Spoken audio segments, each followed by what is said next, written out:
The Night Before Christmas. And the book actually is Grandpa's, but it says Kim in it, so we thought that was funny. 'Twas the night before Christmas when all through the house not a creature was stirring, not even a mouse. So they have little mice in a bed asleep. The stockings were hung by the chimney with care in hope that St. Nicholas soon would be there.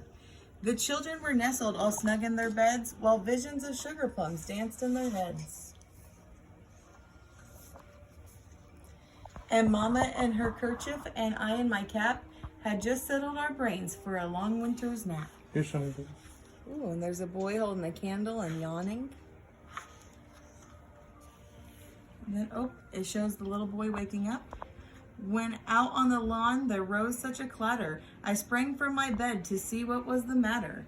Away to the window I flew like a flash, tore open the shutters and threw up the sash. The boy's looking out his window. The moon on the breast of the new fallen snow gave a fluster of midday to objects below, when what to my wondering eye should appear but a miniature sleigh and 8 tiny reindeer. With a little old driver so lively and quick, I knew in a moment it must be Saint Nick. Ooh, the little mice are waking up in their little mice hole.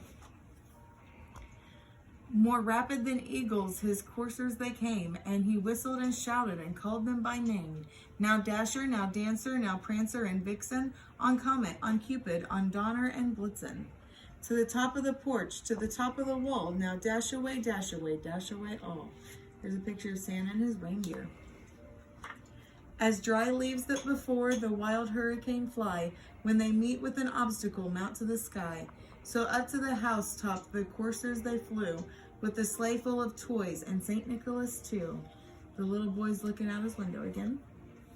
And then in a twinkling I heard on the roof the prancing and pawing of each little hoof. Ooh, the little mice are back in their bed, and Santa is climbing down the chimney. As I drew in my head and was turning around, down the chimney St. Nicholas came with a bound. He was dressed all in fur from his head to his foot, and his clothes were all tarnished with ashes and soot. Ooh, there's Santa in the living room. A bundle of toys he had flung on his back, and he looked like a peddler just opening his pack. His eyes, how they twinkled, his dimples, how merry. His cheeks were like roses, his nose like a cherry. His droll little mouth was drawn up like a bow, and the beard on his chin was white as the snow. Oh, Santa is talking to the cat, and he's pouring the cat a bowl of milk. Go back.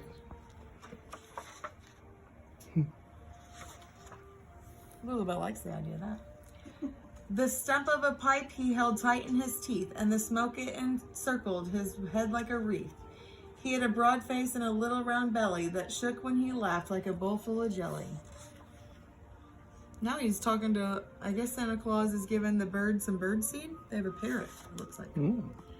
He was chubby and plump, a right jolly old elf, and I laughed when I saw him in spite of myself.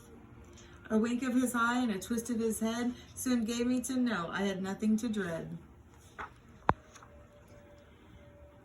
He spoke not a word, but went straight to his work and filled all the stockings, then turned with a jerk. Oops, Santa just spotted the little boy. And laying his finger aside of his nose and giving a nod, up the chimney he rose. He sprang to his sleigh, to his team gave his whistle, and away they all flew like the down of a thistle. Oh, there's Santa's sleigh, and it's taken off into the sky, and the moon's in the background. And there's a big cheese platter for the mice, and they're dancing around it and eating. But I heard him explain ere he drove out of sight, Happy Christmas to all, and to all a good night. And there's a little doggy and cat, and they're asleep on a pillow. And that's the end. Yay! Oh, our little Merry doggy's Christmas. asleep too. Oh, I woke her up.